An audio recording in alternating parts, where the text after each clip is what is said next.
Muslim pilgrims circled Islam's holiest site along socially distant paths in the final ritual of the Hajj, the smallest in modern history, as authorities in the Kingdom of Saudi Arabia sought to prevent a COVID-19 outbreak. Only up to 10,000 Muslims took part in the Hajj, a far cry from the 2.5 million who took part in the 5-day annual pilgrimage last year. State media said masked pilgrims threw pebbles at a wall symbolizing Sitan in Mina, close to the holy city of Mecca, on the final day of Hajj. The number of coronavirus cases recorded worldwide topped 18 million on Monday, with the illness continuing its march after Australia's second-largest city imposed a curfew to halt the spread, according to a tally compiled from official sources. 6 months after the World Health Organization declared a global emergency, the virus has killed more than 687,000 people since it first emerged in China late last year. Fresh clusters have been reported in countries that had previously brought their outbreaks under control, forcing governments to reimpose lockdown measures despite worries over further economic fallout.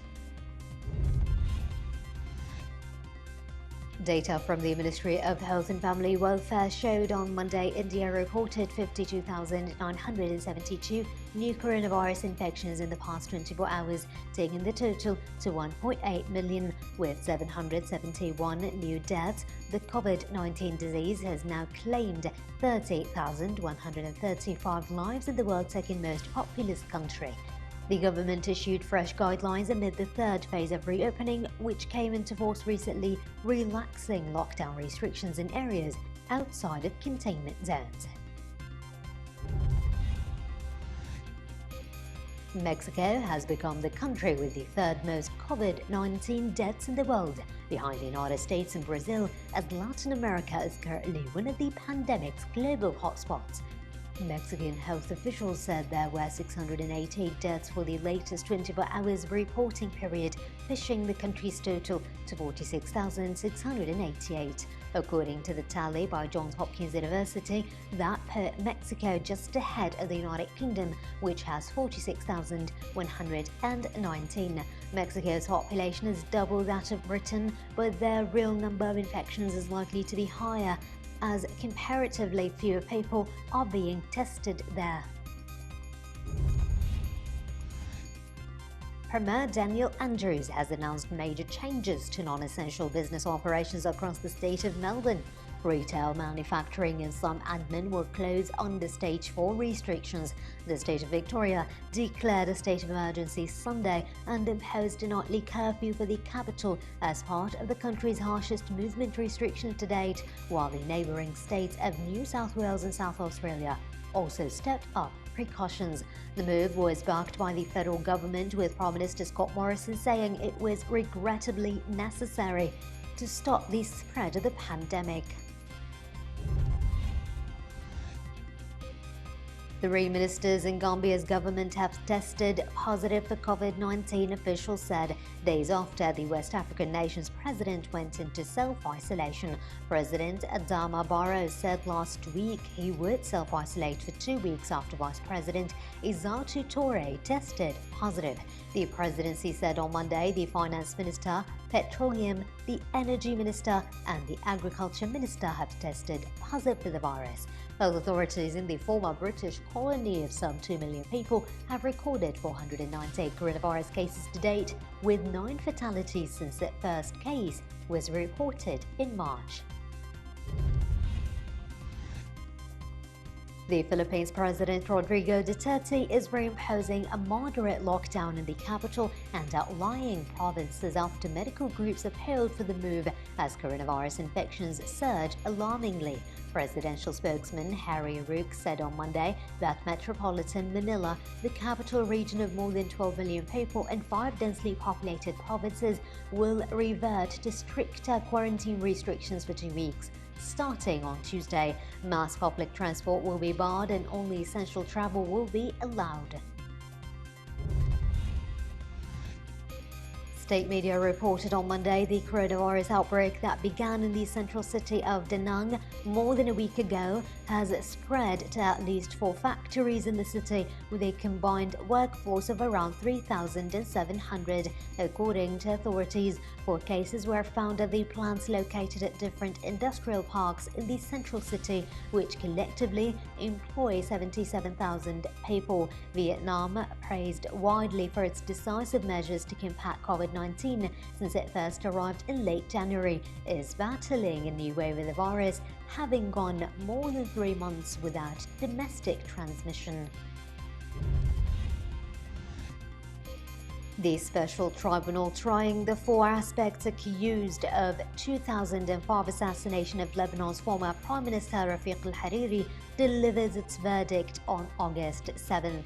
The judgment harks back to an event that changed the face of the Middle East, with Hariri's assassination triggering a wave of demonstrations that pushed Syrian forces out of Lebanon after 30 years. The court is billed as the world's first international tribunal set up to probe terrorist crimes, and it has cost at least $600 million since it opened its doors in 2009 following a UN Security Council resolution. A gun battle between the IS fighters and Afghan security forces raged at a prison in the eastern city of Jalalabad on Monday, with at least 24 people killed after the militants' overnight assault led to a mass jailbreak. The attack began on Sunday evening with a car bomb detonated at the entrance to the prison, and there were numerous other blasts heard as the militants opened fire on security guards. According to a lawmaker in the capital of Nangarhar province, some 30 militants involved in the attack on the prison, where some 2,000 prisoners were held. The White House and President Donald Trump's campaign on Monday sought to shut down the Republican president's musings on delaying the 2020 vote, saying there will be an election on November 3rd. White House Chief of Staff Mark Meadows said the U.S. leader was raising concerns about mail-in ballots when he floated the idea of delaying the U.S. vote. Presidential campaign advisor Jason Miller echoed the sentiment, saying the election is going to be on November 3rd and President Trump wants the election to be on November 3rd. Isaias, downgraded from a hurricane but still a powerful tropical storm, has gathered strength as it progressed north to northwestward just east of the central coast of Florida, packing strong winds and rain. The National Hurricane Center said the center of the storm is expected to move offshore of the coast of Georgia and southern South Carolina on Monday, before continuing inland over eastern North Carolina on Monday evening. The center said tropical storm was on Sunday about 105 kilometers southeast of Cape Canaveral, Florida, heading north-northwestward with top sustained winds of 110 kilometers per hour. The storm is expected to move upward along the east coast and reach Washington, Philadelphia and New York City on Tuesday, before moving into New England. Oil prices fell on Monday on oversupply worries as OPEC and its allies are set to wind back output cuts in August, and a rise in worldwide COVID-19 cases points to a slower pickup in demand. Brent crude futures slid 27 cents to $43.25 a barrel. U.S. West Texas Intermediate crude futures went down 34 cents at $39.93 per barrel.